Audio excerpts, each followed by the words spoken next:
You're listening to the Edible Valley Podcast, episode 203. On this episode, we're learning about Darren's journey. Do you ever wonder where your food comes from? That's what got us started on this adventure. In each episode, we ask experts to weigh in on the food topics that matter to you, from growers to producers to chefs. And I challenge John, Darren, and you to learn more about your food and the stories behind it. From our hub on Vancouver Island in the beautiful Comox Valley, join us as we explore our edible valley.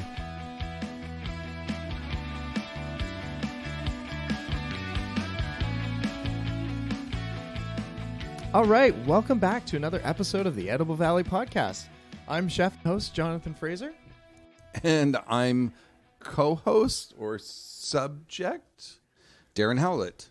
Darren, excellent. Thank you. Yeah. So we're about to break into and start this new series that you've started. Yeah. And we're going to learn about, you're going on a bit of a journey. Yeah. And maybe you can explain that to Sure, our listeners, sure. what you want to accomplish with this. Absolutely. Well, I'll just take it back 2 steps.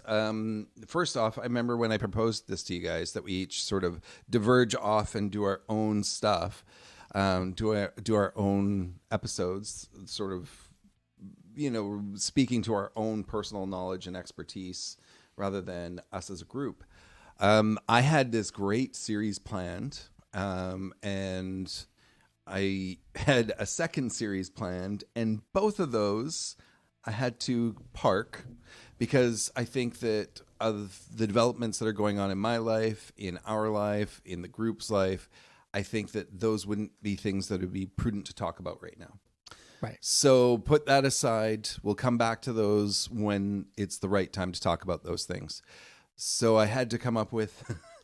It's funny because here we were ready to start recording all of our personal episodes, and I didn't have subject material. But what I did have was I had this plan of how I was finally going to get myself back into being healthy and in shape, and not just healthy body-wise, but health mentally, health financially, health.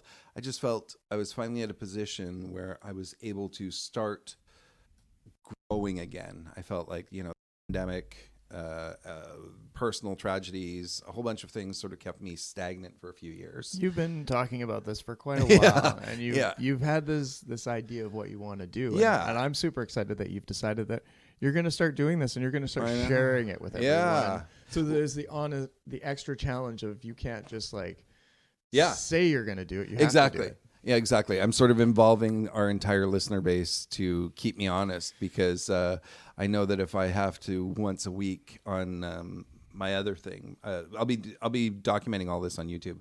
But if I have to once a week be held accountable, I know that that's going to keep me on my path that I've set out. So like I said, it's not just about dropping a few pounds. It's just engaging in a healthier lifestyle and getting out and doing a lot of things in the valley, which sort of is my way of tying this back to Edible Valley in twofold.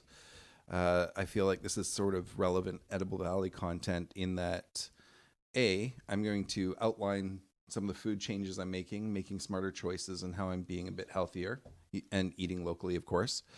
But I'm also going to every week be doing this in a different location in the valley and just getting to know the valley again. I love the valley, and I want to highlight it and showcase it, and in my way, which is going to be going out there and shooting some footage of me getting active and healthy again in various places around the valley.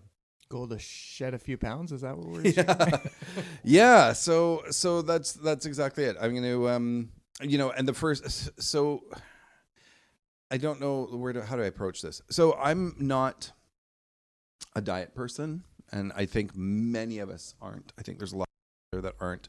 And that was the thing I was having a hard time reconciling with was, well, if I'm not into diets, how do I lose weight? So I thought, by being active for one, I think that's just it. I think I need to have a little bit of daily light activity, but I also want to get out there and do some more, not necessarily vigorous, but longer engaging my body in an activity for much longer. I do that a few times a week as well.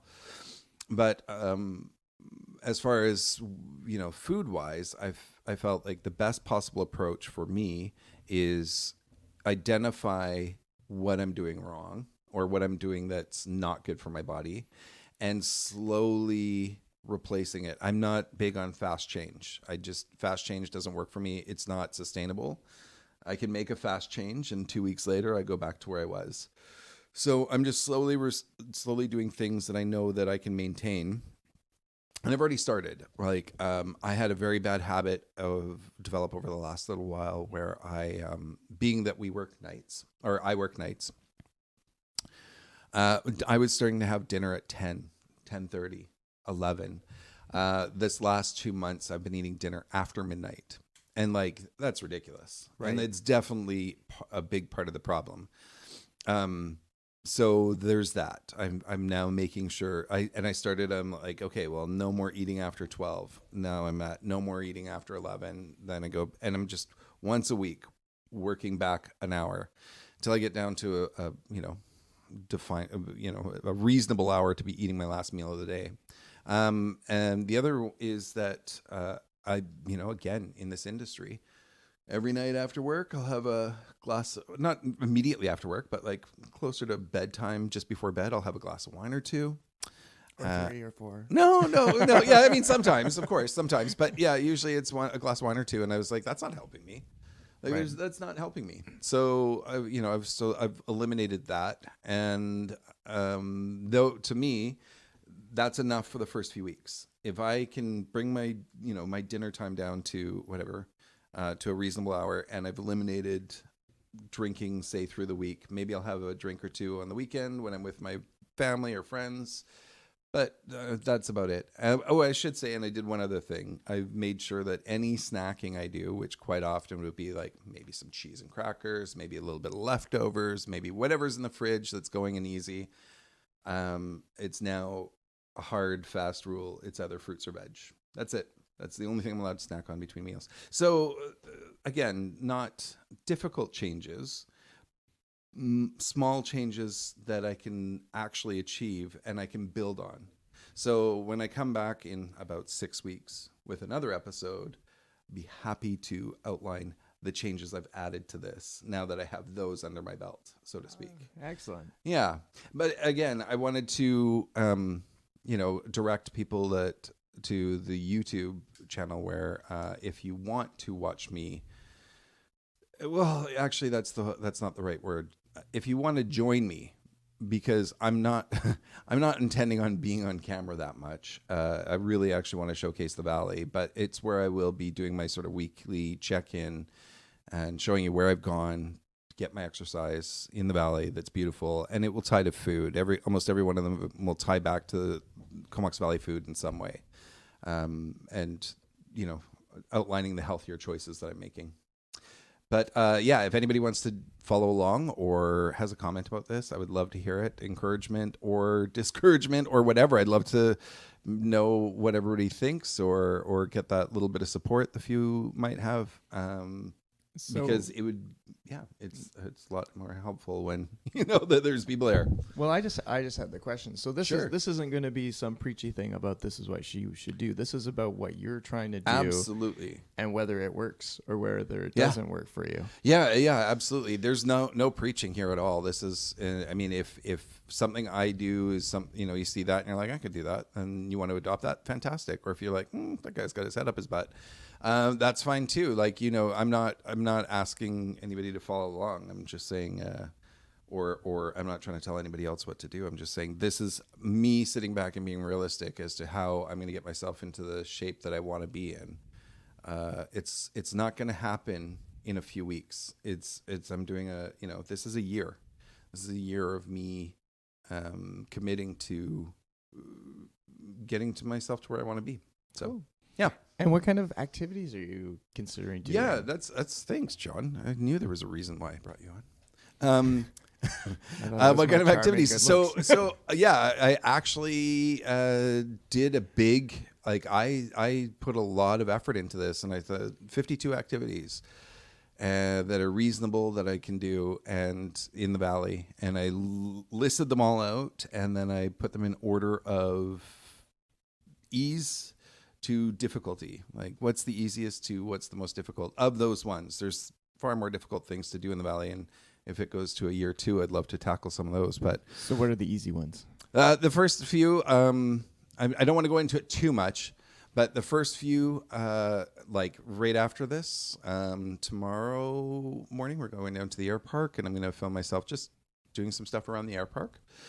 Getting the beautiful estuary in the background, which is such a signature part of the valley. And then after that, we're going to go down. I'm going to go down to Puntledge and get some shots of the river. I absolutely love the river, and I'm going to walk all the trails around the Puntledge. Which are just there's that little bit more of a walking path than say the air park, which is all flat. You get some inclines and declines and what have you. Now let's get into difficult things. Yeah. Okay. So like the near the end of the year of this 1-year experiment. I'm trying to think, what do I have on there? Well, I'm going to be going up mountain. I'm going to be doing some snowshoeing, which to me right now is a very difficult task. But, I'm going to go up and do an afternoon of snowshoeing if you want to watch me trudge through. But look at our, absolutely beautiful Mount I'm Washington. willing to take you up for bidding right now. Yeah, to get that work of going straight up the hill with snowshoes. Yeah. I mean, I could do that, but it would just, it'd ruin my week. I could. But like I said, this whole thing is about doing something sustainable and building on little achievements every week to the point where, I'm in shape where going snowshoeing. Right now, the prospect of going snowshoeing would devastate me. But, hopefully by this time next year, when we're coming to the end of this year, that's going to be a breeze. I'm going to have fun up there, enjoy myself doing it, not looking at it as if I'm fighting the mountain. So yeah. So like I say, love to hear any input or comments or words of encouragement or suggestions. I'd like to know the food aspects that you're going to get into it. Sure. Have you got some? Well, yeah. So I tied everything down. I mean, and it's all over the board. I've tied everything into sort of what I'm doing that day.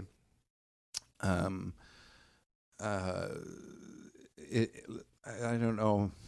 The first few weeks is about alternate choices I'm making. So it's not necessarily like, oh, well, I'm inspired by the estuary, so here's some, whatever. It's not like, here's some waterfowl.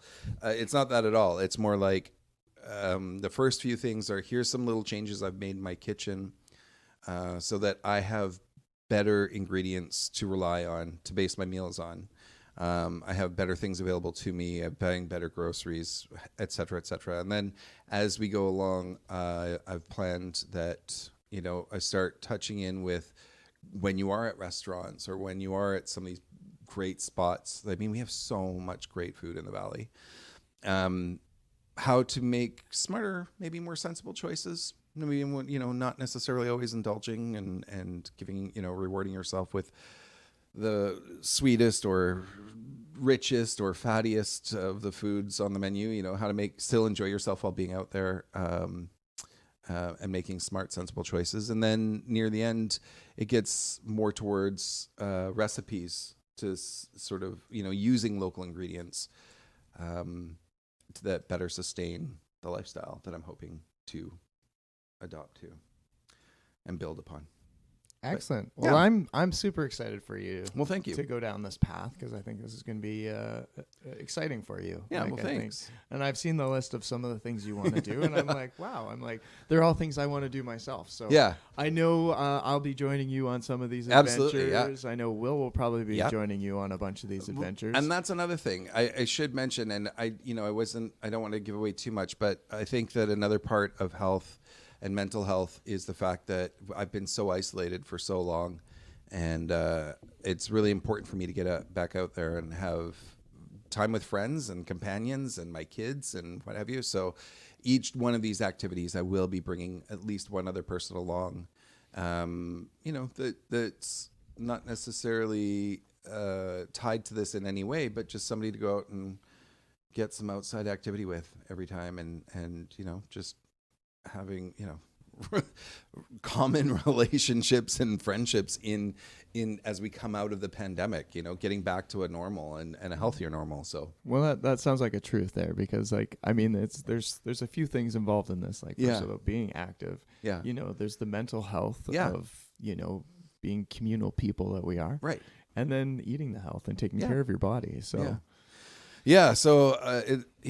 Exactly. And that at one time that may have been a daunting commitment. And it was, and it's why I couldn't start. And so I think that this approach, slowly building week after week, sustainable changes, I think that is the only way I'm going to be able to get to where I want to be. So I'm excited to do it. Excellent. Well, we're going to start pushing you, and we're going to challenge you, and I wish you luck over the next year. Well, thank you.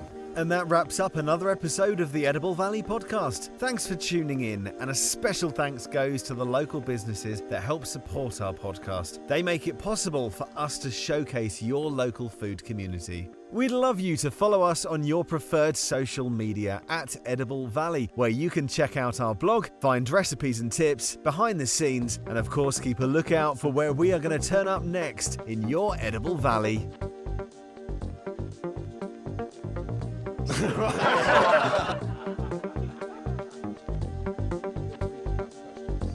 I don't care. Okay. Or feel free to not participate. I don't need a way of ask questions. If you want me to be a part, Just I can be a part.